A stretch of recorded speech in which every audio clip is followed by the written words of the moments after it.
It's difficult for me to say what about The Lord of the Rings has made it my favorite thing, but ever since I was 6 years old and I saw the Council of Elrond scene at my grandparents' house, something about this story, specifically the movies, has meant something to me. So you can fully expect for me to make more videos about Lord of the Rings in the future, but for now, I want to stick to discussing one small part about Fellowship of the Ring. I've done the all-in-one-day binges of the extended editions a few times in the past, but the last couple of years, I've started a tradition of making it my birthday when I do this. So during my last watch, just this past September, I tried to watch these movies with my brain on. Since I've seen them so many times, I don't normally think about what they're doing thematically or cinematically when I'm watching them. But this last time I watched Fellowship, I noticed that it's one of the best coming-of-age movies ever. Of course, you don't normally think of fantasy when you think of coming-of-age movies.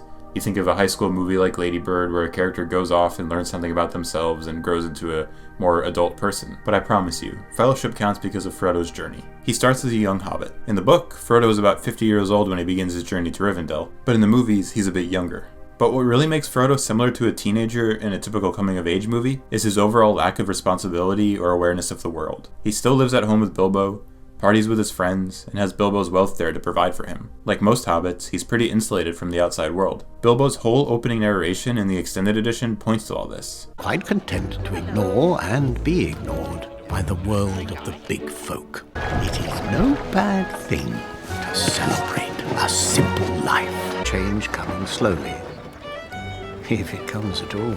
The hobbits are pretty much purposely and blissfully unaware of anything that goes on outside the Shire. It's none of our concern what goes on beyond our borders. And for every adult hobbit who knows nothing of the world, just imagine what someone Frodo's age must be like. Frodo does make active choices in his own maturation, but he's incredibly naive to the realities of the world. For example, asking Gandalf to take the ring is the height of naivete. Even though the Shire feels like a perfect place that nothing evil can ever touch, it's not. You're never immune from the realities of the world, and Frodo needs to learn that. And he only realizes it after a kick in the pants from Gandalf. So he sets off with Sam, and even though they have trouble sleeping outdoors, Everywhere I lie, there's a dirty great root sticking into my back. and encounter evil, Merry and Pippin are there for company, Aragorn shepherds them for a good distance, and Arwen is there to save the day when things really go south. And the whole time, Frodo has faith Gandalf will be back at some point to help him. So when he finally wakes up at Rivendell, he finds Sam is already packing up and getting ready to go home. And somewhat surprisingly, Frodo agrees that it's time. They think that their journey is done, they can wash their hands of it and go home. But he slowly realizes there's a bigger part for him to play yet. So he's really not resisting growing up like in a typical coming-of-age sense, because he's an active participant. By volunteering to take the ring to Mordor, he's doing what he thinks is right. It's just that he has no idea what's in store. He doesn't know what he's signing up for. He has no idea how it's going to change him. This could be more personal to me than to other people, or I could be reading too much into it, but in the midst of thinking of what Lord of the Rings has meant to me over my life, I've been thinking a lot about coming of age and the loss of innocence. There's a bit in The Return of the King behind the scenes where director Peter Jackson was talking about how Frodo's journey is the center of the narrative, and if anything doesn't serve that center of the narrative, then it's unnecessary. So it's pretty typical to deeply relate to Frodo's story in one way or another, because the movie's successful at getting you to invest. And for this reason, I've recently been able to relate to Frodo and Fellowship more than I ever have before. In fact, the other day, the last time I watched this movie, I found myself getting more emotional at Gandalf's death than I ever had before. I've seen so much behind the scenes material for Lord of the Rings over my life, so I really can't remember where this was from, but I remember Elijah Wood talking about how Peter Jackson wanted the look he gives here to hurt the audience, and Wood took the direction perfectly, because that look is what made me the most emotional. The look is the beginning of a shift for Frodo. Prior to entering the Mines of Moria, while taking his task seriously, Frodo has a somewhat lighthearted demeanor. Yes, they're on a dangerous mission and he's been stabbed by both a ring wraith and a cave troll, but the idea that Gandalf is coming, or that he's there, has always been present in Frodo's mind. Gandalf's the security blanket, the assurance that everything's going to be okay. It's the youthful glee and innocence that we all hold on to for as long as we can. The Fellowship has had to fight ring wraiths and run from the Balrog, but Gandalf's is the first major loss the hobbits specifically have had to experience. Boromir even wants to give them a moment, for pity's sake! But Aragorn is there with a quick reality check about how soon they'll be in danger yet again. By nightfall, these hills will be swarming with orcs. They're starting to understand the cost of the journey and the realities and dangers of life. As soon as Gandalf disappears into the abyss of Moria, any assurance, any hope, any faith is pretty much gone for Frodo. Yes, he'd had the iconic discussion already. All we have to decide is what to do with the time that is given to us. But when you don't need to apply an adage like that to your own life, it can come across as vapid. So from here until basically the last 5 minutes of the movie, Frodo shuts down. He has a better understanding of the realities of life and what it can hold. So he's on edge. He's quiet. He's untrusting. He's even so worn down and hopeless that he offers Galadriel the ring, even though it's basically been drilled into his head by everyone, especially Gandalf, that the only way to be rid of it is to take it to Mount Doom. And what hurts the most is that he even shuts down on Sam. You can't help me, Sam. Not this time. We don't all go on perilous journeys across the world to save the world, but having to face the realities of life happens to each and every person. Coming of age is a blessing and a curse. Because on one hand, you have freedom and a sense of possibility, but it can all come crashing down with a simple reality check. It's what happened to Frodo, and it's what happened to me in certain ways. It's easy to feel like shutting down when the implications of the world seem like too much.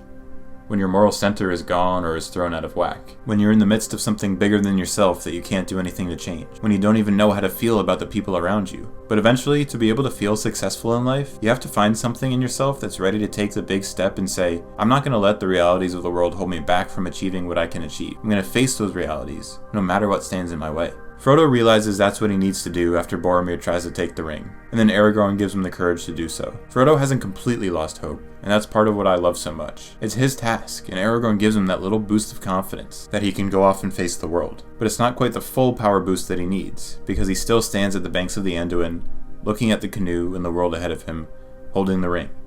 His task and purpose, and not wanting to go forward with it. Until he remembers Gandalf's adage. I wish the ring had never come to me. I wish none of this had happened. So do all who live to see such times, but that is not for them to decide. All you have to decide is what to do with the time that is given to you. And I'm realizing these days, when Gandalf says such times, he's not just talking about the end of the world. He's just talking about life. There's always good and evil. There's always hardship and joy. There's always pain and happiness. These ideas can't exist without each other. There's always going to be equal amounts of good and bad. But our ring to bear is deciding to live our life in the best way we know how. Frodo didn't realize the importance of Gandalf's words when he first heard them, but now they directly apply. Look at his face as he's remembering. This second time around, the words are meaningful. It's at this moment that everything comes into place and we realize the meaning of it all. Frodo knows what he has to do. He's decided to go it alone and take the ring to Mordor, even though the fellowship is broken. But then Sam comes in and teaches Frodo the last lesson he still needs to learn. That we can't do it alone. Sam exemplifies genuine, trustworthy, and sincere companionship. And that's exactly what puts Frodo on the road that he needs to be on. He's not alone. Leaving with Sam is the moment that Frodo truly comes of age. He hasn't experienced everything he'll come to experience the rest of the trilogy yet, but his childlike wonder and innocence is no more. He understands what may be coming, but none of that matters, because we have a purpose in life that we need to see through to the best of our abilities. Sometimes we can feel lost in it all. There are Uruk-hai after us, there are Ringwraiths, there's Sauron, Saruman, and all of the enemy's spies. There's a whole entire world in front of us that is absolutely terrifying to face. Again, we're not taking the ring to Mordor, but I don't think it's too much to say that that's what our lives' stakes feel like sometimes. But amidst the whole huge world of endless possibilities, both positive and negative, there's still love, friendship, companionship, and good. The world is scary, but it and the people in it are worth taking the chance on. Like I said at the beginning of the video, Lord of the Rings has basically been in my life for as long as I can remember. And I was transported, awed, and amazed as soon as I saw Pippin being funny in Rivendell. You need people of intelligence on this sort of mission. Quest. Thing. I finally got to see Fellowship for the first time when I got the VHS as a prize for losing my tooth, and somehow it's immensely impacted my life in the 20 years since. These 9+ hours of cinema have always been a safety net for me, and I didn't even read the books until high school. That just added a whole other layer of love for the world. I'm just now trying to put into words what it is that makes Lord of the Rings so special to me. I really think it's because the movies are perfect in every way. There's great characters, great visuals, amazing music, total immersion and escapism, and most of all, wonderful themes. But making the characters more relatable and more human, instead of the archetypes many of them are in the books, is their top success. If I had come to the books first, I don't know if I would have loved the story as much as I do. But I get invested in Frodo and Sam, and Merry and Pippin, in Aragorn, Legolas, and Gimli, and in Gandalf. I think, like a lot of people, I used to see myself looking up to Aragorn and his crew because they were the cool ones, but the older I get, the more sympathy I feel for Frodo and the hobbits. Through Frodo, I've learned about how to look at those who may seem like an other or less than. Many that live deserve death, and some that die deserve life. Do not be too eager to deal out death and judgment. I've learned about purpose. There are other forces at work in this world, Frodo, besides the will of evil. Bilbo was meant to find the ring. In which case you also were meant to have it. And that is an encouraging thought. You learn all of this through Frodo and Gandalf's conversation, but it doesn't really mean anything until you see it in practice later in the movie. These ideas play perfectly into doing what we can with the time that is given to us. But that one scene is at the center of this entire movie and what it means to me. I struggle a lot with placing value on the innocuous acts of others when it's just not my place. Just like it's not Frodo's place to say that Gollum deserved to die. I feel like I'm a complex person, and if I am, then it stands to reason that everyone I come in contact with is as well. Because on our collective journey, we all have a part to play in someone else's life. It's an important idea that Frodo takes to heart and actually puts into practice when he comes into contact with Gollum at the beginning of Two Towers. So it's a big idea to have to come back to when I constantly rewatch these movies. And even though I've left my religious faith, Tolkien still wrote this story from a Catholic standpoint. So I do still often feel like there's forces at work in my life and in the lives of those around me. I don't know if the things coming in and out of my life were divinely inspired to happen the way Gandalf implies, but I do know that I can do what I can with the time that I have. I'm put in the situations I'm put in, so that must mean on some level I'm supposed to be in those situations. It's playing the cards you're dealt. It's deciding what to do with the time that you have. We all have choices in our lives, and the characters in Lord of the Rings always make the choices that will benefit the most people. They do what they feel is right. This story has always stuck with me, and it always will because of the perseverance, love, hope, kindness, friendship, and goodness of the world that it portrays. Frodo comes of age in the Fellowship of the Ring, and I see a mirror being held up to myself in the way that I came of age, and I'm still realizing the realities of the world 20 years after its release. And hey, that's just the first movie.